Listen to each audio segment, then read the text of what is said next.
ইসলাম আলমগীর সর্বোচ্চ সংখ্যক ভোটপ্রাপ্ত হওয়ায় রাষ্ট্রপতি পদে যথাযথভাবে নির্বাচিত হয়েছেন। সংসদ সদস্যদের সরাসরি ব্যালটে রাষ্ট্রপতি হলেন মির্জা ফখরুল। প্রধানমন্ত্রীর ফুলেল শুভেচ্ছা স্বাগত জানালেন বিরোধী দলীয় নেতা সহ অন্যরা। গণতন্ত্রের হারানো সংস্কৃতি ফিরিয়ে এনেছে এবারের নির্বাচন, বলছে সরকারি দল। নিরপেক্ষতা বজায় রাখবেন নতুন রাষ্ট্রপ্রধান, আশা বিরোধী দলের। আমরা 70 অনুচ্ছেদ অনুযায়ী এই দেশের সরকারের শপথ গ্রহণ করছে প্রফেসর মানে সংবিধান অনুযায়ী। এই সংবিধান অনুযায়ী নির্বাচন কমিশন গড়ে তুলেছে, এই সংবিধান অনুযায়ী ভোটার লিস্ট তৈরি হয়েছে। জনাব ফখরুল ইসলাম আলমগীর সাহেব ভোটে প্রেসিডেন্ট নির্বাচিত হয়েছে। আমরা ওনাকে অভিনন্দন জানাই। তৃণমূল থেকে বঙ্গভবনে ক্লিন ইমেজের ফখরুল স্যার। বিএনপি ও জিয়া পরিবারের প্রতি অগাধ আস্থা, অন্যায়ের বিরুদ্ধে সবসময় ছিলেন প্রতিবাদী। সাইডলাইনে নয়, দিল্লির সাথে দ্বিপাক্ষিক বৈঠকে আগ্রহী ঢাকা। প্রতিবেশীর সাথে মর্যাদা সম্মানের সম্পর্কে জোর দিলেন পররাষ্ট্র উপদেষ্টা। আসাদুজ্জামান কামাল এই হাদির হত্যা হাজির হাতে আছে, এগুলো আমরা চাই, বুঝছেন, আমরা আনবো ইনশাআল্লাহ। গ্যাস সংকটে ভোগান্তি বাড়ছে, চাপ কম থাকায় শিল্পে উৎপাদন ব্যাহত। কারখানায় সোলারের ব্যবহার বাড়াতে প্রণোদনা দেওয়ার পরামর্শ সিপিডির। আউট অফ 3000 ফ্যাক্টরির মধ্যে 500 কারখানা রয়েছে যারা ইনভেস্টমেন্ট রেডি, যারা এখনই যেতে পারে।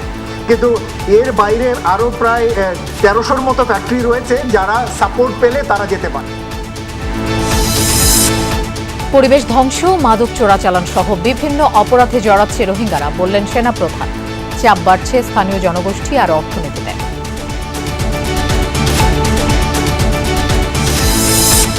কলেরা নির্মূলের লক্ষ্যমাত্রা নিয়ে মুখে খাওয়ানোর টিকা ক্যাম্পেইনের উদ্বোধন। শনিবার থেকে ভ্যাকসিন পাবে 14 উপজেলার শিশুরা।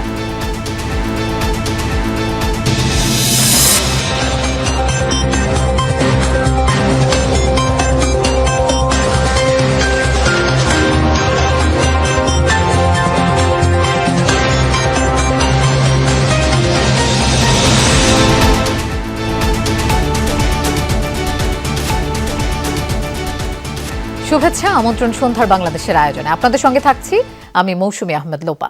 এতক্ষণ শিরোনাম দেখছিলেন।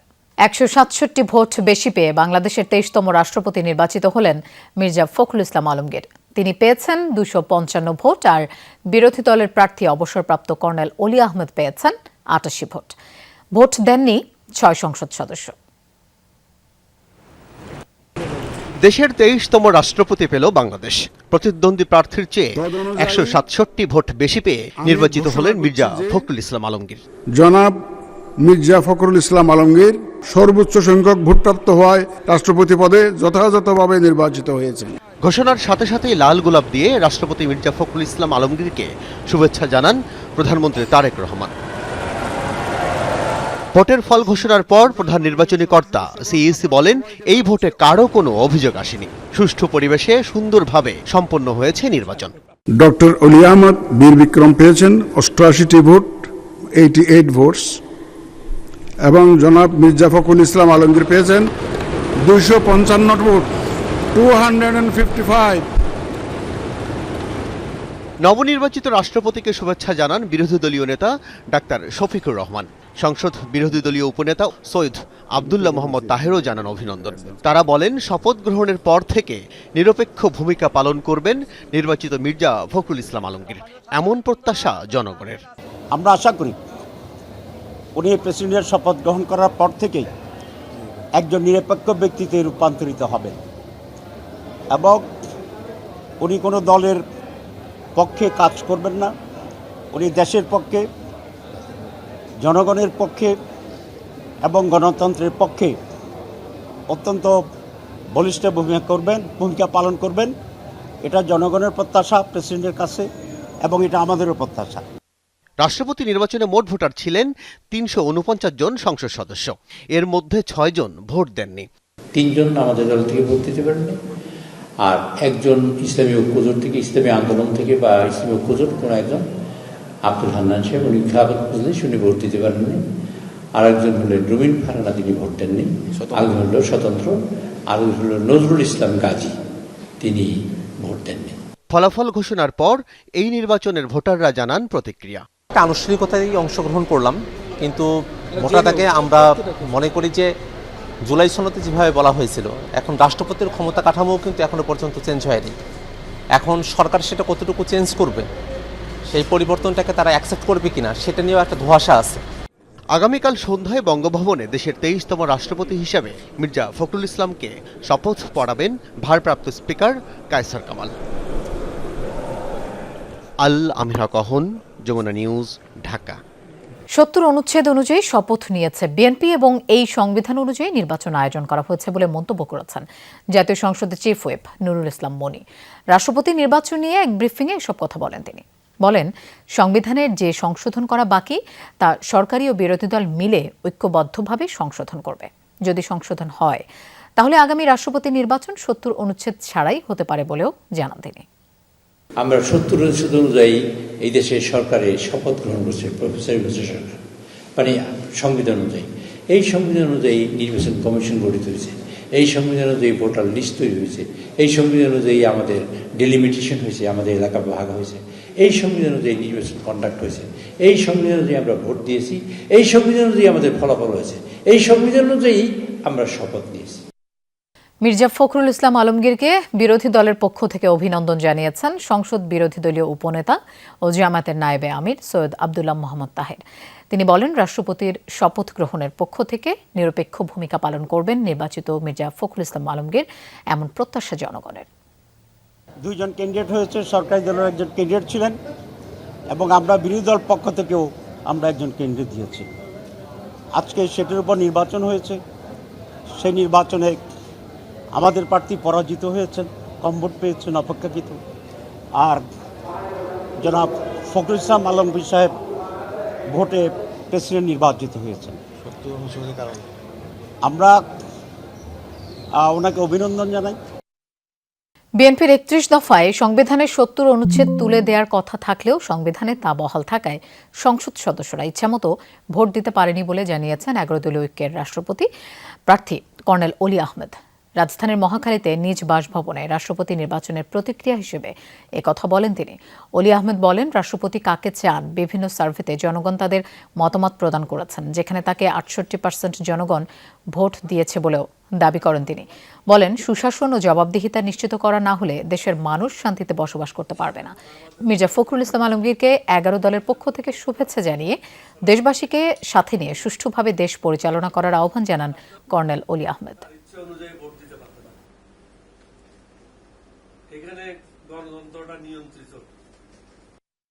বিএনপি প্রায় 3-4 বছর আগে তাদের 31 দফায় 7 দফায় বলেছিল ক্ষমতা আসলে 70 অনুচ্ছেদ উঠাই দেওয়া হবে, শুধু 2টা ক্ষেত্রে এটা প্রযোজ্য হবে। জানি না কি কারণে তারা তড়িঘড়ি করে 90 দিনের মধ্যে বাধ্যবাধকতা রয়েছে নির্বাচন করার, তড়িঘড়ি করে তারা নির্বাচনটা করছে। হয়তো তারা মনে করছে সংবিধান সংশোধনী না করে নির্বাচনটা করলে তাদের প্রার্থী জয়লাভ করবে। সাধারণ তৃণমূলের কর্মী থেকে বাংলাদেশের 23তম রাষ্ট্রপতি হলেন মির্জা ফখরুল ইসলাম আলমগীর। পেশাগত জীবনে একসময় ছিলেন শিক্ষক। রাজনৈতিক কর্মী থেকে রাষ্ট্রপ্রধান হবার যাত্রায়ও সবার শিক্ষক তিনি। কি পোশাকে, কি আচরণে আর ব্যক্তিত্বে স্বকীয় তিনি। জেল জুলুম নিপীড়নের মুখেও হাল না ছাড়া এক নাবিক মির্জা ফখরুল ইসলাম আলমগীর। সারা দেশে বিএনপির অগণিত নেতাকর্মীদের কাছে যে মির্জা ফখরুল সাহস আর রুখে দাঁড়ানোর প্রতিশব্দ, সাধারণ মানুষের কাছে শ্রদ্ধেয় এক আলোকবর্তিকা। যোগ্যতম সেই মির্জা ফখরুল ইসলাম আলমগীরের রাষ্ট্রের সর্বোচ্চ পদে আসীন হওয়া তাই সবার আনন্দের উপলক্ষ। সাইফুদ্দিন রবিন জানাচ্ছেন বিস্তারিত।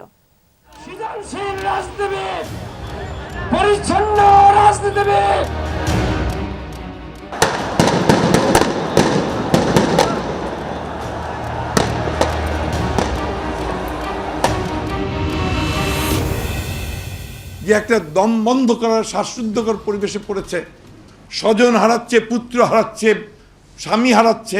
এই ফ্যাসিস্ট শক্তি আর যেন কখনো মাথা তুলে দাঁড়িয়ে আমাদের মানুষদেরকে হত্যা করতে না পারে। একটাই লক্ষ্য ভাই, সেটা হচ্ছে গণতন্ত্রের পুনঃপ্রতিষ্ঠা। রাজপথ থেকে বঙ্গভবন, শিক্ষক থেকে রাষ্ট্রপতি, তৃণমূলের সাধারণ কর্মী কিংবা ছাত্রনেতা থেকে রাষ্ট্রপ্রধান, জেল জুলুম, নির্যাতন, ত্যাগ, ধৈর্য আর জিয়া পরিবারের প্রতি প্রতিশ্রুতির উদাহরণ তিনি। আমি এখানে এখন যেতে পারবো কি পারবো না। বাংলাদেশের 23তম রাষ্ট্রপতি মির্জা ফখরুল ইসলাম আলমগীর। অবিচল পিঙ্গলাক্ষী হে মাতৃকা, মানুষের আশাকে জাগাও। বাংলাদেশের সমকালীন রাজনীতির ইতিহাসে সবচেয়ে সজ্জন আর শ্রদ্ধেয় ব্যক্তিটি মির্জা ফখরুল। রাজপথের দীর্ঘদিনের পরীক্ষিত সৈনিকও, গণতন্ত্র পুনরুদ্ধারের সংগ্রামী ছিলেন সম্মুখ সারিতে। কখনো ছিলেন নিঃসঙ্গ শেরপার মতো একা। একদিকে যখন দলের তৎকালীন ভারপ্রাপ্ত চেয়ারম্যান তারেক রহমান দেশান্তরে, অন্যদিকে বিএনপি চেয়ারপারসন খালেদা জিয়া কারাগারে, তখন দেশের বিপুল নেতাকর্মীর কাছে তিনি ছিলেন আশার বাতিঘর। ঢাল হয়ে দাঁড়িয়েছেন বারংবার, নেতৃত্ব দিয়েছেন সাহসে, নিজস্ব দীপ্তিতে ছড়িয়েছেন আলো। যে বাকশালী ঐতিহ্য, সেই ঐতিহ্য নিয়ে তারা এখন বিরোধী দলের নেতা কর্মীদেরকে এই হত্যা যজ্ঞে নেমে পড়েছে।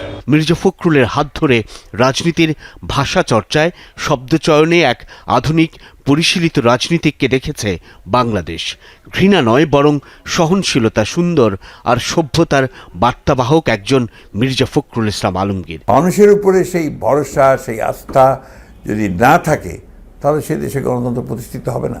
আর আমি সব কিছু করে দেব, আমারটাই শুনতে হবে, আমারটা ছাড়া হবে না। This is no democracy. 90-এর এরশাদ বিরোধী আন্দোলনের আগেই যোগ দেন বিএনপিতে। ঘুষ আমরা আর দিবা না হয়, আপনারা সবাই রুখে দাঁড়াবেন।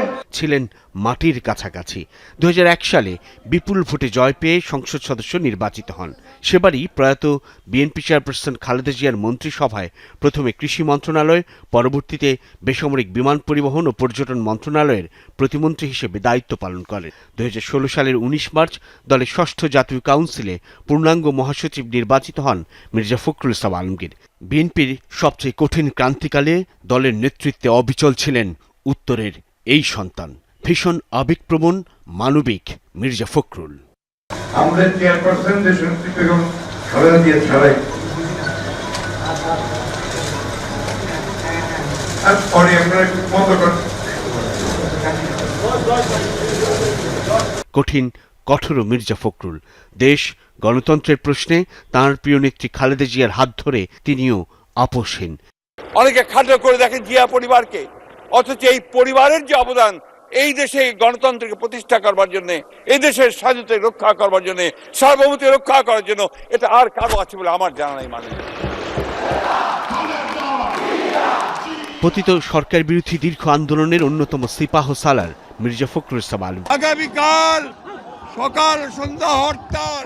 অগণিত নেতাকর্মীর মতো তিনি রোষানলে পড়েন রাষ্ট্রযন্ত্রের। বারবার নেমে আসে মামলার খড়গ। 11 বার জেলে গেছি, 11 বার, 3.5 বছর জেল কাটছি। ভীষণ বিদ্রোহী যেন, ক্লান্তি আসে, তবুও সবাইকে নিয়ে আবার ঝাঁপিয়ে পড়েন। যদিও সন্ধ্যা আসিছে মন্দ মন্ত্রে, সব সঙ্গীত গেছে ইঙ্গিতে থামিয়া, তবু বিহঙ্গ, ওরে বিহঙ্গ মোর, এখনই অন্ধ, বন্ধ করো না পাঠা। সেই ডাক আর তেজোদীপ্ততা বয়োজ্যেষ্ঠ মির্জা ফখরুল ইসলাম আলমগীরকে তরুণ করে রেখেছে। সাহস আর ত্যাগের স্বীকৃতি নিয়ে তিনিই হলেন বাংলাদেশের রাষ্ট্রপতি। আপামর জনতার প্রত্যাশা, মির্জা ফখরুল ইসলাম আলমগীর হবেন তাঁদের ব্যক্তিগত রাষ্ট্রপতি, মহামান্য। রাজনীতিক আর রাজনীতি সচেতন মানুষের কাছে নয়া দায়িত্ব পালন হবেন রাজনীতির পাঠ আর চর্চার এক বরেণ্য শিক্ষক। সেই সমঝোতার কথা, যে প্রতিশোধ নয়, প্রতিহিংসা নয়, আসুন আমরা একটা ভালোবাসার দেশ গড়ে তুলি, কল্যাণের দেশ গড়ে তুলি। সাইফুদ্দিন রবিন, যমুনা নিউজ, ঢাকা। ব্রিক্স বা জাতিসংঘের সাইডলাইনে নয়, ভারতের প্রধানমন্ত্রীর সঙ্গে দ্বিপাক্ষিক বৈঠকে আগ্রহী ঢাকা। সেটা হতে হবে সম্মান, মর্যাদা ও পারস্পরিক স্বার্থ রক্ষা করে। এমন কথা জানালেন পররাষ্ট্র উপদেষ্টা হুমায়ুন কবির। দুই শীর্ষ নেতা বসলে সব সংকটের সমাধানের পথ মিলবে বলেও আশাবাদী উপদেষ্টা। তিনি বলছেন, কেবল রাজনৈতিক নয়, ব্যবসা বাণিজ্য, সংস্কৃতি সহ সব ক্ষেত্রেই প্রতিবেশীর সাথে সম্পর্ক স্বাভাবিক করতে চায় ঢাকা। 10 আগস্টের ঘটনা। প্রধানমন্ত্রী তারেক রহমানের সাথে ভারতীয় হাইকমিশনারের প্রথম সাক্ষাতেই সম্পর্ক স্বাভাবিক করার বার্তা ছিল দিল্লির, কিন্তু তাতে বড় বাধা হয়ে দাঁড়ায় দিল্লিতে 5 আগস্ট ক্ষমতাচ্যুত প্রধানমন্ত্রী শেখ হাসিনার ভার্চুয়াল সংবাদ সম্মেলন। এ নিয়ে সরকার প্রধানের অসন্তোষের বার্তা নিয়ে সেদিনই দিল্লি যান হাইকমিশনার। পরদিনই প্রধানমন্ত্রী নরেন্দ্র মোদীর সাথে সাক্ষাৎ করেন তার ঘনিষ্ঠজন বলে পরিচিত হাইকমিশনার দীনেশ ত্রিবেদী। প্রধানমন্ত্রীর পররাষ্ট্র উপদেষ্টা বলছেন, 5 আগস্টের ঘটনায় ঢাকা যে চরম ক্ষুব্ধ সেই বার্তা স্পষ্ট দিল্লির কাছেও, তাই দ্বিপাক্ষিক সম্পর্ক রিসেট করতে চায় দুদেশ। That is a strong element. এটা আহত হয়েছে আমাদের মানুষকে, মানে ইট ওয়াজ a insult to the people of Bangladesh allowing her this space. So if truly Bharat means resetting relations, then it must realize that this 5th August episode is unacceptable. পররাষ্ট্র উপদেষ্টা জানান, দিল্লি যেতেই চান প্রধানমন্ত্রী, তবে সেটা হতে হবে সম্মান, মর্যাদা ও পারস্পরিক স্বার্থ রক্ষা করে। ভারত আমরা যাইতে চাই, but Bharat must recognize the disappointment of the people of Bangladesh. আমরা চাই ট্রেড ইনভেস্টমেন্ট এদের সাথে, মানে ভারতের সাথে আরো জোরদার হোক, স্বাভাবিক হোক প্রত্যেক লেভেলে, মানে সোসাইটির, খালি তো পলিটিক্যাল লেভেলে, প্রত্যেক সেক্টর থেকে। প্রধানমন্ত্রীর সফর হলে সেখানে শেখ হাসিনা ও আসাদুজ্জামান খান কামাল সহ অন্যান্য দণ্ডিতদের ফেরানোর আলাপের পাশাপাশি অভিন্ন নদীর পানি বন্টন সহ সব ইস্যুই থাকবে এজেন্ডায়। শুলে ফিল্মে ডায়লগ একটা দিছিল গব্বর সিং, বুঝছেন, যে হামকো ইয়ে হাত চাইয়ে ঠাকুর, বুঝছেন। তো আমরা এই আসাদুজ্জামান কামাল, এই হাদির হত্যা পিলার আর হাসিনা তো আছে, তো এগুলার আমরা চাই, বুঝছেন, আমরা আনবো ইনশাল্লাহ। গঙ্গা চুক্তি নবায়ন থেকে ডিসেম্বরে শেষ হয়ে আসতে, so these are things that we will start discussions on. Teesta তো আমাদের, তিস্তা আমরা করব। প্রশ্ন আসে, কবে দিল্লি যাচ্ছেন প্রধানমন্ত্রী? সেপ্টেম্বরের দ্বিতীয় সপ্তাহে ব্রিক্স ও শেষের দিকে জাতিসংঘ সম্মেলনের সাইডলাইনে কি বৈঠক হতে পারে দুই শীর্ষ নেতার? দুইটা গুরুত্বপূর্ণ দেশ, we are neighbours, we should invite each other to our homes. বুঝছেন, অন্য জায়গায় বসে কেন চা খাবো? প্রথম ভিজিট কেন ব্রিক্সের আওতায় হবে? প্রথম ভিজিট হবে ভারতের আমন্ত্রণে, পারস্পরিক আমন্ত্রণে হবে, মানে it should be a bilateral, not in some multilateral forum. সাইডলাইনে ইউএনএর কেন হবে? উপদেষ্টা বলেন, সবার আগে বাংলাদেশ মানে কোনোভাবেই বিচ্ছিন্নতা না, বরং প্রতিবেশী সহ সব দেশের সাথে কার্যকর সম্পর্ক রাখা। ফরেন পলিসিটা বাংলাদেশ ফার্স্ট, এটা মানি না যে বাংলাদেশ মানে in isolation. Mahfuz Mishu, Jamuna news, Dhaka. রাজধানীর সিএনজি ফিলিং স্টেশনগুলোতে অব্যাহত রয়েছে তীব্র গ্যাস সংকট। ঘন্টার পর ঘন্টা লাইনে দাঁড়িয়ে মিলছে সামান্য গ্যাস, কোথাও আবার স্বল্পচাপের কারণে বন্ধ রাখতে হচ্ছে স্টেশন। এতে বিপাকে চালক ও পরিবহন খাত সংশ্লিষ্টরা। সপ্তাহের শেষ কর্মদিবসে গ্যাস সংকটে নগরবাসীর ভোগান্তি বেড়েছে। ভোররাত থেকে রাজধানীর সিএনজি ফিলিং স্টেশনগুলোতে দীর্ঘ লাইনে দাঁড়িয়েও গ্যাস পাননি অনেকে। আবার গ্যাসের চাপ না থাকা এবং সরবরাহ বন্ধ থাকায় রাজধানী জুড়ে বন্ধ রয়েছে বেশ কিছু ফিলিং স্টেশন। তবে এই সংকটে সবচেয়ে বেশি বিপাকে পড়েছেন নিম্ন ও মধ্যম আয়ের চালকরা। সিএনজি চালিত অটোরিকশা ও রাইড শেয়ারিং সেবার সঙ্গে যুক্ত অনেক চালক বলছেন, সময় মতো গ্যাস না পাওয়ায় তারা যাত্রী পরিবহন করতে পারছেন না। এতে দৈনিক আয় উল্লেখযোগ্যভাবে কমে গেছে।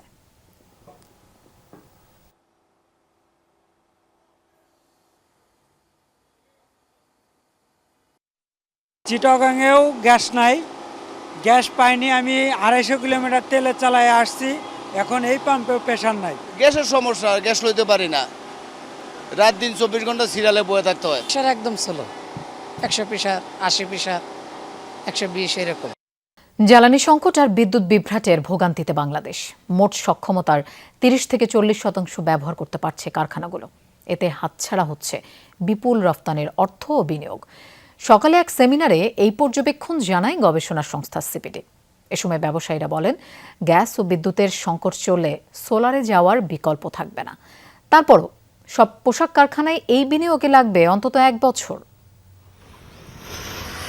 পোশাক কারখানার ছাদে সোলার ব্যবহারের চর্চা খুব বেশি দিনের না। এই মুহূর্তে গাজীপুর ও নারায়ণগঞ্জের প্রায় 900 গার্মেন্টসে সৌরবিদ্যুৎ কাজে আসছে। এখান থেকে মিলছে মোট চাহিদার মাত্র 3 ভাগ। এর মধ্যে অনেক কারখানা ক্যাপেক্স সিস্টেমে রুফটপ সোলারের সুবিধা নিজেরাই নিচ্ছে, কেউ আবার ছাদে সোলার স্থাপনের অনুমতি দিয়েছে তৃতীয় কোনো কোম্পানিকে। বৃহস্পতিবার এক সেমিনারে centre for policy dialogue CPD জানায় 3320টি পোশাক কারখানার ছাদে সোলার প্যানেল স্থাপন করলে 1700 মেগাওয়াটের বেশি বিদ্যুৎ উৎপাদন সম্ভব। আর পোশাক ও বস্ত্র খাতে মোট 2800 মেগাওয়াট সৌর বিদ্যুৎ উৎপাদনে বিনিয়োগ দরকার 12,500 কোটি টাকা। আউট অফ 3000 ফ্যাক্টরির মধ্যে 500 কারখানা রয়েছে যারা ইনভেস্টমেন্ট রেডি, যারা এখনই যেতে পারে। কিন্তু এর বাইরে আরো প্রায় 1300-র মতো ফ্যাক্টরি রয়েছে যারা সাপোর্ট পেলে তারা যেতে পারে। এবং কিন্তু এর বাইরে আরো বড় ইন্টারভেনশন দরকার। এরকম প্রায় 430 বা 440টা ফ্যাক্টরি রয়েছে যাদের বড় রকমের ইন্টারভেনশন সাপোর্ট দরকার। এ সময় চলমান গ্যাস ও বিদ্যুৎ সংকট নিয়ে ভোগান্তির কথা জানান ব্যবসায়ী নেতারা। অন্যদিকে গবেষকদের দাবি, প্রণোদনা দিলে শিল্পে বিদ্যুতের চাহিদার বড় অংশ সোলার থেকে মেটানো সম্ভব। আমাদেরকে যে 2023 সালের ফেব্রুয়ারিতে যে আপনারা যে অলমোস্ট 11 টাকা থেকে যে 30 টাকা এখন 31.5 টাকা করে আমরা দিচ্ছি, এই টাকাটা যে নিলেন আনইন্টারাপ্টেড দিবেন বলে, আমরা তো আনইন্টারাপ্টেড পেলামই না, বরং আরো ভয়ঙ্কর সিচুয়েশনে এসে পড়লাম। নিটিং, ডাইং, ওয়াশিং এই প্ল্যান্টগুলো যখন আমাদের চলমান থাকবে তখনই কিন্তু আমাদের আরএমজি গুলো সচল থাকবে। গতকালকে আমি অনেকগুলা ফোন পেয়েছি যারা আমার আরএমজির মালিক, তারা বলতেছে যে ভাই কি করব, আমি তো কাপড় তো নাই, আমি শিলাবো কি, তাহলে আমি লে অফ করে দিব এখন, বা আমি এই মাস কিভাবে চলবো বা আগামী মাস কিভাবে চলবো। যে অপেক্সে এই মডেলে করবে, সে যদি অতটুকু আউটপুট না পায় বাজে প্যানেল দিয়ে আর বাজে ইনভার্টার দিয়ে, তারই তো লস হবে। তো সরকার এর মধ্যে ঢোকার কি দরকার? এ সময় সরকারের প্রতিনিধিরা জানান সৌরবিদ্যুৎ নিয়ে দীর্ঘমেয়াদী পরিকল্পনা রয়েছে। কলের প্রতিনিধি কিন্তু বললেন যে ওনারা যে ফাইন্যান্সিংটা করেন সেটা এতটা জটিল না যতটা মানুষ বলছে। আবার আপনারা সবাই বলছেন যে না, ফাইন্যান্সিংটা মানে এটা টাফ, এটাতে আরো ইজি করতে হবে, আরো ইজি করতে হবে। সো আমার কাছে মনে হয় যে এই প্রতিষ্ঠানগুলোর সাথে ব্রিজ মেকিং এর বা অ্যাওয়ারনেসের কিছু আসলে আমাদের গ্যাপ আছে। আপনি যখন নিজের প্রোটেকশন সিস্টেমটা যদি না থাকে, আপনার কোনো কারণে আপনার প্রবলেমের কারণে যদি আমার নেটওয়ার্ককে ডিস্টার্ব করে, তাহলে আমার নেটওয়ার্ক ফেল করবে। যাতে করে এই যে ডিজাইনটা আপনি যদি আপনার প্রোটেকশন সিস্টেম সহকারে ডিজাইনটা দেন, তাহলে আমরা কিন্তু সাথে সাথেই অনুমোদন দিই, না তো বাকি আমরা প্রোটেকশন সিস্টেমটা জানতে চাই। গবেষকরা বলছেন ব্যাংক ঋণের সুদ হার 10.5% হলে পোশাক কারখানার ছাদে সোলার বসাতে আরো বিনিয়োগ আসবে। তৌহিদ হোসেন, যমুনা নিউজ, ঢাকা। বিএনপির ভারপ্রাপ্ত মহাসচিব হিসেবে মনোনীত হয়েছেন রুহুল কবির রিজভী। মনোনয়ন দ্রুতই কার্যকর হবে। দলের গঠনতন্ত্র অনুযায়ী এই সিদ্ধান্ত নেওয়া হয়েছে বলে দলের পক্ষ থেকে জানানো হয়েছে।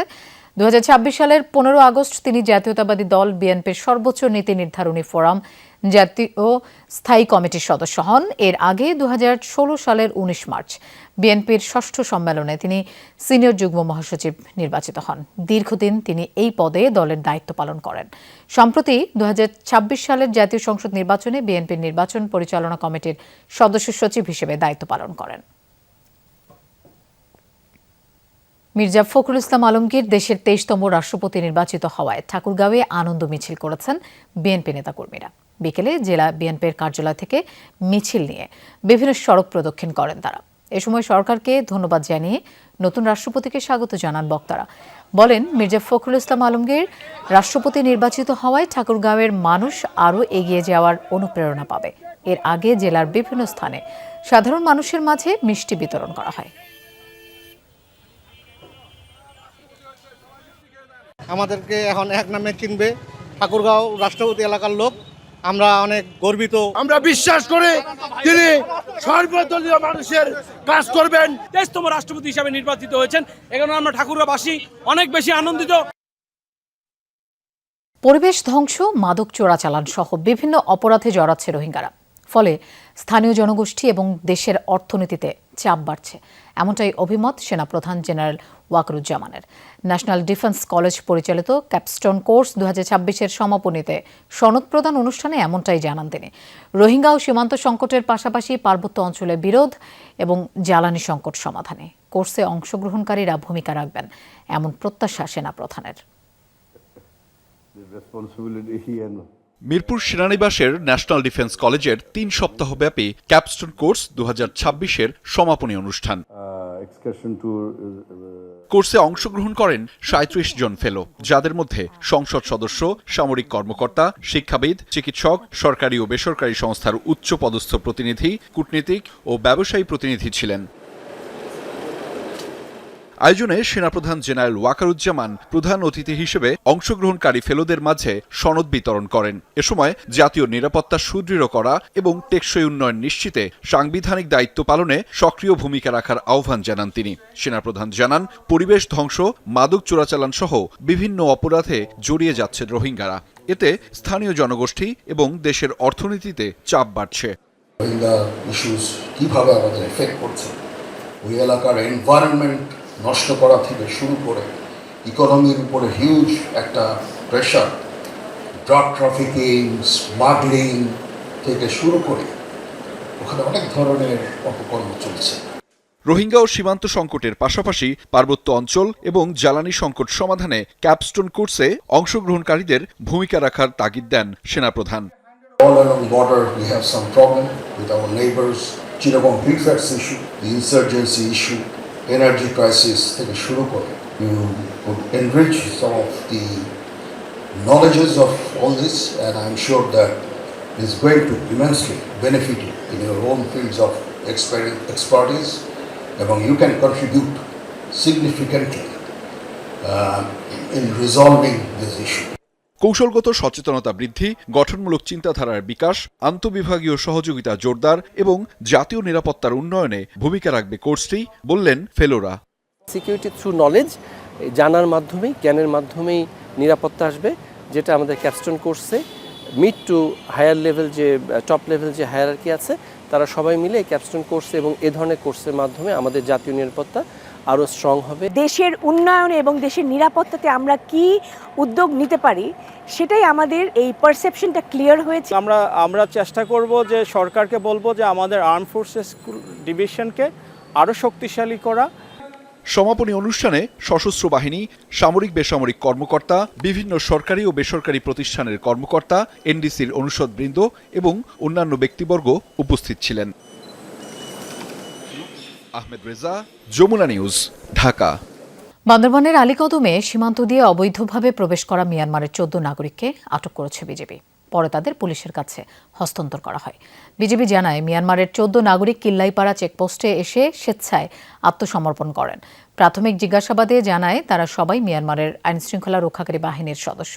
সকলেই নিরস্ত্র অবস্থায় বেসামরিক পোশাকে বাংলাদেশে প্রবেশ করেন। পরে অবৈধ অনুপ্রবেশের দায়ে আইনগত ব্যবস্থা নিতে তাদের আলীকদম থানা পুলিশের কাছে হস্তান্তর করা হয়।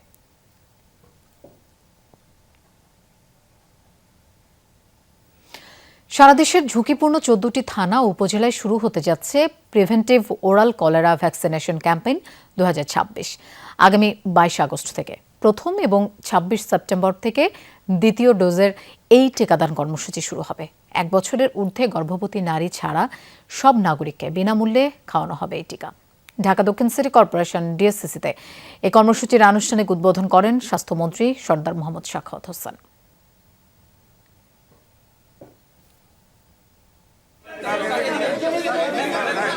কলেরার প্রাদুর্ভাব রুখতে দেশ জুড়ে 51,75,000 মানুষকে বিশেষ টিকাদানের আওতায় আনছে সরকার। ঢাকা দক্ষিণ সিটি কর্পোরেশনে আনুষ্ঠানিকভাবে উদ্বোধন করা হলো preventive oral cholera vaccination campaign 2026। গর্ভবতী নারী ও তীব্র সংক্রমণে আক্রান্ত ব্যক্তি ছাড়া 1 বছরের বেশি সকলেই বিনামূল্যেই টিকা পাবেন। বাংলাদেশে নিজের কলেরা টিকাও আছে। আমার আশা যে কিছুদিনের মধ্যে সেই টিকাও আমরা ব্যবহার করতে পারবো। অনুষ্ঠানে স্বাস্থ্যমন্ত্রী বলেন, হাম, ডেঙ্গু সহ কয়েকটি রোগ একসঙ্গে সামলাতে হচ্ছে। এতে সরকার উদ্বিগ্ন নয়। কলেরা নিয়ন্ত্রণে থাকলেও প্রাদুর্ভাবের কারণে সতর্ক থাকতে হবে। গ্রামের পর গ্রাম উজাড় হয়ে যেত, কলেরা মিন্স ডেথ। ইনশাল্লাহ আমরা ওই পর্যায়ে এখন আর নেই। We have the treatment and our people are very much conscious about to fight against the attack of cholera. আজকে সেটার জন্য আমরা ওরাল কলেরা টিকাদান ক্যাম্পেইন 2026 2 ডোজ হবে না, 2 ডোজের ক্যাম্পেইন আজকে থেকে শুরু হবে। ওরাল ভ্যাকসিন কলেরা থেকে 5 বছর পর্যন্ত সুরক্ষা দেয়। ঢাকা দক্ষিণ সিটির প্রশাসক জানিয়েছেন, পুরান ঢাকা সহ ঘনবসতিপূর্ণ এলাকায় কলেরার টিকাদান সফল করতে প্রতিশ্রুতিবদ্ধ ডিএসসিসি। ঢাকা দক্ষিণ সিটি কর্পোরেশনের লালবাগ, গেন্ডারিয়া, কদমতলী কারমাঞ্চল এলাকাকে এই ক্যাম্পেইনের আওতায় অন্তর্ভুক্ত করা হয়েছে। আমরা হকারদের বসার জায়গা নিশ্চিত করছি। আমরা স্ট্রিট ফুড যারা বিক্রি করেন তাদেরকে আমরা অনুরোধ করবো আপনাদের মাধ্যমে স্বাস্থ্যসম্মত স্ট্রিট ফুড যদি না হয় তাহলে সেগুলোকে আমরা অ্যালাউ করবো। কলেরা ভ্যাকসিনের প্রথম ডোজ দেয়া হবে 21 সেপ্টেম্বর পর্যন্ত, আর দ্বিতীয় ডোজ 26 সেপ্টেম্বর থেকে 25 অক্টোবর। টিকা আসলে আমাদের কতগুলো কমিউনিকেবল যে ডিজিজ আছে এই ডিজিজগুলো থেকে প্রিভেনশনের অন্যতম হাতিয়ার। অতএব টিকার ব্যাপারে কোনো রকম কোনো ধরনের শৈথিল্য আসলে এই এন্ডোর্স করা হবে না। M A Aziz, Jamuna news, Dhaka. রাজধানীর ব্যস্ত সড়কগুলোতে উন্নয়ন কাজের নামে চলছে খোঁড়াখুঁড়ি। প্রগতি সরণি থেকে বাড়িধারা হয়ে রামপুরা মূল সড়কে যেমন ভোগান্তি, তেমনি এর বাইরে অন্যান্য সড়কগুলোর চিত্র কম ভয়াবহ নয়। কোথাও রাস্তার বড় অংশ কেটে বসানো হচ্ছে পাইপ, কোথাও দীর্ঘদিন খোলা থাকছে গর্ত। ফলে যানজটের পাশাপাশি স্বাভাবিক চলাচলও কঠিন হয়ে পড়েছে নগরবাসীর। শাকিল আহমেদের ক্যামেরায় বিস্তারিত জানাচ্ছেন মশিউর অনিক। রাজধানীর বাড়িধারা হয়ে প্রগতি সরণি, এই সড়ক দিয়ে প্রতিদিন ছুটছে লাখো মানুষ, কিন্তু এই সড়কের পুরো অংশে চলছে গন্তব্যর পানি শোধনাগারের পাইপলাইন বসানোর কাজ। কোথাও বড় অংশ জুড়ে খোঁড়া রাস্তা, কোথাও নির্মাণ সামগ্রী পড়ে আছে সড়কের ওপর। ফলে কয়েক লেনের রাস্তা কোথাও কোথাও সংকুচিত হয়ে এসেছে এক লেনে। একটা গাড়ি ধীর হলেই পেছনে তৈরি হচ্ছে দীর্ঘ সারি। সকাল থেকে রাত কম বেশি একই চিত্র। ভোগান্তিতে সাধারণ মানুষ থেকে গাড়ি চালকেরা। লিংক রোড থেকে আপনার সকালে নতুন বাজার আসতে সময় লাগে 25 মিনিট, এখন লাগে প্রায় 15-2 ঘন্টা। যেখানে 2 ঘন্টার ভিতরে যাইতে পারে এখানে 4 ঘন্টা 5 ঘন্টা লেগে যায়।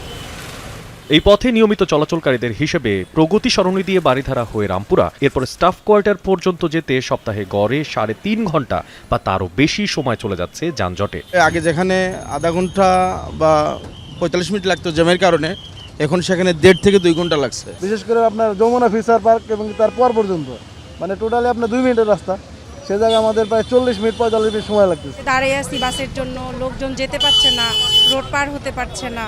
এটা আমাদের ভোগান্তি না? অনেক ওয়ার্কিং উমেন, মেন সবাই আসা যাওয়া করে। এই রাস্তাটা যদি ঠিক না হয় আমাদের সবারই সময়ের অপচয় হচ্ছে। সরকারের কাছে আমার আকুল আবেদন, অন্তত অতি শীঘ্রই যেন এটার একটা কোনো রাস্তা খুঁজে যেন বার করে। রাজধানীর আরেক প্রান্তে আশকোনা হজ ক্যাম্প ঘেঁষা সড়কেও খোঁড়াখুঁড়ি। এখানে যানজটের চেয়ে বড় সমস্যা চলাচলের পথটাই নেই। দীর্ঘদিন রাস্তা কেটে রাখায় মূল সড়কের সঙ্গে সংযোগ হারিয়েছেন স্থানীয়রা। বিকল্প ব্যবস্থা না থাকায় নিজেরাই কাঠ দিয়ে তৈরি করেছেন সাঁকো। এলাকাবাসীরা সন্তানকে নিয়ে ঝুঁকিপূর্ণ এই পথ পার হচ্ছেন প্রতিদিন। শ্বাস করে পড়ে গেছে এই গর্তের মধ্যে। এই রাস্তাগুলো তাড়াতাড়ি দ্রুত এগুলো সংস্কার করা দরকার। এটা ভেঙে যাওয়ার স্বাভাবিক, যে কোনো সময় ভেঙে যেতে পারে। তো এটা আসা বাচ্চা কোলে নিয়ে আসলাম, এটা আসা রিস্ক। মাদ্রাসার ছেলে মেয়েদেরও অনেক সময় বৃষ্টি হইলে পিছ লাগে পড়া যায়। এমনকি আমার ওয়াইফ, আমার পরিবার এখানে পড়া পায়ে ব্যথা হয়েছে, আমরা হসপিটাল থেকে চিকিৎসা নেওয়া লাগছে। একদিকে রাজধানীর প্রধান সড়কে যানজটে কর্মঘণ্টা নষ্ট হচ্ছে, অন্যদিকে সংযোগ সড়কে মানুষের স্বাভাবিক চলাচলই বন্ধ। ঢাকা উত্তর সিটি প্রশাসক বলছেন মূল রাস্তায় কাজ শেষ হবে দ্রুত, চেষ্টা চলছে ওয়াসার সাথে সমন্বয়ের। আমরা তাদেরকে বলেছি যাতে করে দ্রুত কাজগুলো শেষ করা যায়, তারাও তাদের মতো করে চেষ্টা করছে, আশা করছি তাড়াতাড়ি শেষ করবে ওরা। এই খোঁড়াখুঁড়ির বিষয়টা না থাকলে তো আর উন্নয়ন কাজ করা যাবে না, সেই পর্যন্ত একটু জনগণকে একটু ধৈর্য ধরতে হবে। কিন্তু প্রশ্ন, কাজ চলাচলকালে নিরাপদ চলাচল নিশ্চিত করার দায়িত্ব কার? রাস্তা কাটার পর নির্ধারিত সময় কাজ শেষ হচ্ছে কিনা সেটি দেখবে কে? আমরা নিচে থেকে একটা ডিপার্টমেন্টের আওতায় সব থাকলে আমরা সিদ্ধান্ত নিতে আমাদের জন্য সহজ হয়ে যেত। তখন আর এই যে চিঠি চালাচালি, ওয়াসাকে অবগত করা, রাজককে অবগত করা কিংবা তারা আমাদেরকে অবগত করা, এই বিষয়গুলো তখন আর থাকতো না। রাজধানীবাসী বলছেন উন্নয়নের বিরুদ্ধে নন তারা, কিন্তু সেই উন্নয়ন হতে হবে পরিকল্পনা ও সমন্বয়ের মাধ্যমে।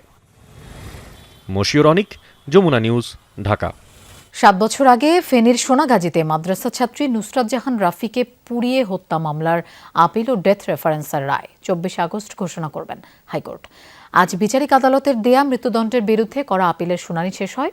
চাঞ্চল্যকর এই মামলায় ওই মাদ্রাসার অধ্যক্ষ সিরাজউদ্দৌলা সহ 16 জনকে মৃত্যুদণ্ডের রায় দিয়েছিল ফেনীর বিচারিক আদালত। 2019 সালের 27 মার্চ সোনাগাজী ইসলামিয়া ফাজিল মাদ্রাসার অধ্যক্ষ সিরাজউদ্দৌলার বিরুদ্ধে নুসরাতকে যৌন নির্যাতনের অভিযোগে মামলা করেন তার মা শিরিন আক্তার। এই মামলার জেরে অধ্যক্ষকে গ্রেফতারও করে পুলিশ। বিচারিক আদালতের রায়ে বলা হয়, গ্রেফতারের পর ৩ এপ্রিল বাকি আসামিরা সিরাজের সঙ্গে কারাগারে পরামর্শ করে এসে ৪ এপ্রিল মাদ্রাসার ছাত্রাবাসে নুসরাতকে খুন করার পরিকল্পনা করে। একদিন পর নুসরাত মাদ্রাসার আলিম পরীক্ষা দিতে গেলে পরিকল্পিতভাবে সাইক্লোন সেন্টারে ছাদে নিয়ে নুসরাতের শরীরে কেরোসিন ঢেলে আগুন ধরিয়ে দেয়। গুরুতর দগ্ধ নুসরাতকে প্রথমে ফেনী, পরে ঢাকা মেডিকেলে আনা হয়। ১০ এপ্রিল চিকিৎসাধীন অবস্থায় মারা যান নুসরাত। এই ঘটনায় নুসরাতের ভাই মামলা করেন। এই মামলায় ২৮ মে অভিযোগপত্র দাখিলের পর ২০ জন অভিযোগ গঠন করেন ফেনীর নারী ও শিশু নির্যাতন দমন ট্রাইব্যুনাল। ৬১ কার্যদিবসে ৮৭ সাক্ষীর সাক্ষ্য গ্রহণ শেষে একই বছরের ২৪ অক্টোবর ১৬ আসামিকে মৃত্যুদণ্ডের রায় দেন ট্রাইব্যুনাল। পরে আসামিদের মৃত্যুদণ্ড অনুমোদনের জন্য ডেথ রেফারেন্স এবং খালাস চেয়ে আসামিদের আপিল ও জেল আপিল আসে হাইকোর্টে। শুনানি শেষ হয় বিশেষ বেঞ্চে। ১৭ দিন শুনানির পরে ১৮তম দিনে ফেনীর আলোচিত মাদ্রাসা শিক্ষার্থী নুসরাত হত্যা মামলার যে মৃত্যুদণ্ডপ্রাপ্ত আসামিদের আপিল এবং রেফারেন্স তার চূড়ান্ত শুনানি শেষ হয়েছে এবং আগামী ২৪শে অগাস্ট সোমবার এটা রায়ের জন্য দিন নির্ধারণ করা হয়েছে। শুনানিতে রাষ্ট্রপক্ষ মামলার সকল নথিপত্র ও রায় পেপার বুক আকারে উপস্থাপন করে। আসামিপক্ষ শুনানি করে ২ সপ্তাহের বেশি সময় ধরে। রাষ্ট্রের পক্ষ থেকে যারা প্রকৃত দায়ী এই ঘটনার জন্য তারা শাস্তির আওতায় আসবেন। যদি কোনো নিরপরাধ ব্যক্তি দণ্ডিত হয়ে থাকেন ইতিপূর্বে, তাহলে তিনি প্রতিকার পাবেন, এটাও আমাদের বিশ্বাস। হাইকোর্টের বিশেষ বেঞ্চে রায়ের পর শুনানির অপেক্ষায় রামিসা ধর্ষণ ও হত্যা মামলার আপিল। শুনানি চলছে আসিয়া ধর্ষণ ও হত্যা মামলার। রেদওয়ান আহমেদ, যমুনা নিউজ, ঢাকা। রাজধানীর বিমানবন্দর এলাকায় ডিএল ফিলিং স্টেশনের ১,২৫,৭৫,০০০ টাকা ডাকাতির ঘটনায় মূল হোতা জলিল সহ ৩ জনকে গ্রেফতার করেছে র্যাব। সকালে র্যাবের মিডিয়া সেন্টারে সংবাদ সম্মেলনে এই তথ্য জানান লিগ্যাল অ্যান্ড মিডিয়া উইং এর পরিচালক। তিনি জানান, উদ্ধার করা হয়েছে ডাকাতি হওয়া ৪৮ লাখ টাকা। পূর্ব পরিকল্পিত রেকি, এরপর মুহূর্তের মধ্যেই ১,২১,০০,০০০ টাকা লুট। গত ৯ আগস্ট বিমানবন্দর এলাকার ক্রাউন প্লাজার সামনে ঘটে ডাকাতির ঘটনা। ৩টি মোটরসাইকেলে ৬ জন সহ মোট ৯ জন ডাকাত এতে অংশ নেয়। গোয়েন্দা তথ্যের ভিত্তিতে মূল পরিকল্পনাকারী হাকিম, তথ্যদাতা কাউসার এবং ডাকাতির ঘটনা বাস্তবায়নকারী জলিলকে গ্রেফতার করে র্যাব। হাকিমের কাছ থেকে উদ্ধার করা হয় বিদেশি পিস্তল, গুলি, হ্যান্ডকাফ ও ওয়্যারলেস সেট। পরে জলিলের দেওয়া তথ্যের ভিত্তিতে উদ্ধার করা হয় লুণ্ঠিত ৪৮ লাখ টাকা। এই ঘটনায় ডাকাত দল ১,২১,০০,০০০ টাকা ডাকাতি করে। ডাকাতি সফল হওয়ার পর তারা নিজেদের মধ্যে এই টাকাগুলো ভাগ করে নেয়। মেইন যে সর্দার অর্থাৎ জলিল মোল্লা আনুমানিক ৫৩ লক্ষ টাকা তার কাছে রাখে, যে এই ডাকাতির সময় মোটরসাইকেলে ছিল এবং তার হাতে একটি পিস্তল ছিল। আপনারা সিসিটিভি ফুটেজে দেখেছেন। তার আরেকজন সহযোগী ছিল সাগর বড়াই, সে আনুমানিক ১৪ লক্ষ টাকা ভাগে নেয় এবং ডাকাতির সময় তার হাতেও পিস্তল ছিল। ইতিমধ্যে ডিবি কর্তৃক গ্রেফতারকৃত হয়েছেন এবং তার কাছ থেকে আনুমানিক ১২ লক্ষ টাকা সে সময় উদ্ধার করা হয়েছে। জিজ্ঞাসাবাদে মতিঝিলে ১৭ লাখ টাকার বৈদেশিক মুদ্রা ডাকাতির সঙ্গেও জড়িত থাকার কথা স্বীকার করেছে জলিল। এর আগে এই মামলায় আরও ৫ জনকে গ্রেফতার করে ঢাকা মহানগর গোয়েন্দা পুলিশ। প্রাথমিক জিজ্ঞাসাবাদে জলিল স্বীকার করেছে যে প্রায় ২.৫ মাস আগে মতিঝিলে সংগঠিত ১৭ লক্ষ টাকার একটি ডলার ডাকাতির ঘটনা ঘটেছিল। সেই ঘটনাতেও সে এবং তার চক্র জড়িত ছিল। এদিকে সাংবাদিকদের প্রশ্নে র্যাবের মুখপাত্র জানান, নতুন আইনে এসআরবি কিভাবে কাজ করবে সেটি সরকার নির্ধারণ করবে। এখানে স্পষ্টভাবে উল্লেখ আছে, যেটা আগে ছিল না, সেটা হচ্ছে বাহিনীর কোনো সদস্য যদি কোনো রকমের অন্যায় বা দুর্নীতির সাথে যুক্ত হয়, তাহলে এই বাহিনীর প্রতিটি সদস্য, সে যেই লেভেলেই থাকুক না কেন, সর্বনিম্ন থেকে সর্বোচ্চ পর্যন্ত প্রত্যেক সদস্যই কিন্তু আইনের আওতায় আসতে বাধ্য থাকবে। তবে কাঠামোগত পরিবর্তন হলেও বাহিনীর প্রতিটি সদস্য জবাবদিহিতার আওতায় থাকতে হবে বলে জানান তিনি। বিশেষ কিছু পরিবর্তন আপনারা সেখানে দেখতে পাবেন। রাব্বি সিদ্দিকী, যমুনা নিউজ, ঢাকা। কলকাতার নিউ মার্কেট এলাকার হোটেলে ভয়াবহ অগ্নিকাণ্ডের পর সামনে আসছে একের পর এক অব্যবস্থাপনার তথ্য। অভিযোগ, আবাসিক ভবনে গাদাগাদি করে একাধিক হোটেল গড়ে উঠেছিল। এই ঘটনায় হোটেলের লিজধারী আবু জাফরকে গ্রেফতার করেছে কলকাতা পুলিশ। মালিক বীরেশ্বর মিত্র পলাতক। ফায়ার সার্ভিসের কেন্দ্রীয় দফতরের খুব কাছে দুর্ঘটনাস্থল হওয়া সত্ত্বেও কিভাবে এত ক্ষয়ক্ষতি তা নিয়েও উঠেছে প্রশ্ন। কলকাতায় হোটেলে ভয়াবহ অগ্নিকাণ্ডের ঘটনায় চলছে পুলিশের অভিযান। হোটেল শিখাইনের মালিকের খোঁজে অভিযানের সময় গ্রেফতার করা হয় আবু জাফর নামের একজনকে। পুলিশের অভিযোগ, হোটেলটি লিজ নেওয়া হয়েছিল তার নামেই। আটক করা হয়েছে আরও দুজনকে, যাদের পরিচয় প্রকাশ করা হয়নি। অগ্নিকাণ্ডের ঘটনায় তদন্তে নেমেছে কলকাতা পুলিশের বিশেষ দল সিট। কর্তৃপক্ষ বলছে মির্জা গালিব স্ট্রিটের 5তলা ভবনটিতে চলছিল একাধিক হোটেল এবং অতিথি নিবাস। অভিযোগ, ভবনের ভেতরে ছোট ছোট ঘর তৈরি করে গাদাগাদি করে অতিথিদের রাখা হতো, যেখানে শিখাইনের জন্য ব্যবহার করা হচ্ছিল 1100 বর্গফুটের মতো জায়গা। অভিযোগ রয়েছে এই জায়গার মধ্যেই তৈরি করা হয়েছিল 5টি খুপড়ি ঘর। অর্থাৎ থাকার জায়গা বৃদ্ধি করতে গিয়ে কমে গিয়েছিল চলাচলের জায়গা। আর আগুনের সময় এই ধরনের সংকীর্ণ কাঠামোই হয়ে ওঠে মৃত্যু ফাঁদ। প্রাথমিক তদন্তে সরু সিঁড়ি, সীমিত বের হওয়ার পথ এবং পর্যাপ্ত বায়ু চলাচলের ঘাটতির মতো বিষয় সামনে এসেছে। অনেক কক্ষে জানালাও ছিল না। হোটেল ব্যবসায়ীদের সাথে একাংশের পুলিশের নেক্সাস আছে। আপনারা জানেন যে নিউ মার্কেট থানার পুলিশ এখানে পোস্টিং পাওয়ার জন্য তদবির করে। শুধু তাই না, সবচেয়ে আনফরচুনেট হচ্ছে এতগুলো ঘটনা ঘটলো, তারাপীঠ হলো, এখানে হলো, তার আগে আরো 2টো ঘটনা ঘটলো। যে ঘটনাই ঘটছে, বর্তমান সরকার তারা বলছেন যে ববি হাকিম এর জন্য দায়ী। যারা আসবে অতিথি দেবভাব, তাহলে তার জন্য আমরা এখানে কি ব্যবস্থা করেছি? তাহলে আমাদের পর্যটন দপ্তর, আমাদের পুলিশ দপ্তর, আমাদের অগ্নি নির্বাপক দপ্তর, আমাদের পুরসভা, তারা কি ব্যবস্থা নিয়েছে যে কেউ যদি রামপুরহাটে যায়, কেউ যদি আমাদের এখানে আসে, তাহলে কলকাতায়, তাহলে সে আগুনে দগ্ধ হয়ে কেন মরবে? এদিকে আহত বাংলাদেশিদের সাথে যোগাযোগ রাখছে বাংলাদেশ কর্তৃপক্ষ। অগ্নিকাণ্ডে নিহত বাংলাদেশিদের পরিচয় শনাক্তের পর চলছে ময়নাতদন্তের কাজ। বাংলাদেশ ডেপুটি হাইকমিশন কলকাতা, এখানকার স্থানীয় প্রশাসন, এখানকার হাসপাতাল সমূহে সকালবেলায় খোঁজ খবর নেওয়া হয়েছে যে সেখানে কেউ আছে কিনা। এমনকি আমাদের ডেপুটি হাইকমিশনার স্যার নিজেও হাসপাতালে গিয়েছেন কোনো কেউ আহত বা এরকম কিছু আছে কিনা খোঁজ খবর নেওয়ার জন্য। তো এরপর থেকে আমরা কলকাতা পুলিশ এবং নিউ মার্কেট থানায়, এখানে যেহেতু ঘটনাটা ঘটেছে, এখানকার প্রশাসনের সাথে আমরা যোগাযোগ রেখেছি। এদিকে দুর্ঘটনার পর কলকাতা প্রশাসন এবং ফায়ার সার্ভিসের নজর এসেছে আশেপাশের আরও হোটেল এবং রেস্তোরাঁ। নিরাপত্তা বিধি নিয়ে প্রশ্ন ওঠায় একাধিক প্রতিষ্ঠানকে শোকজ করা হয়েছে। রাজ্য জুড়ে হোটেল এবং অতিথি নিবাসে অগ্নি নিরাপত্তা অডিটের উদ্যোগ নেওয়া হচ্ছে। মীর মুশফিকা হাসান, যমুনা নিউজ। সামরিক চাপের পাশাপাশি এবার তেহরানের অর্থনীতিকে চাপে ফেলতে বড় ধরনের পদক্ষেপ নেয়ার ঘোষণা দিয়েছেন ডোনাল্ড ট্রাম্প। এমনকি ইরানকে সহায়তা করা দেশগুলোকেও দিতে হবে বড় মূল্য। অন্যদিকে তেহরানের সাফ কথা, চাপ কিংবা হুমকিতে নতি স্বীকার করবে না ইরান।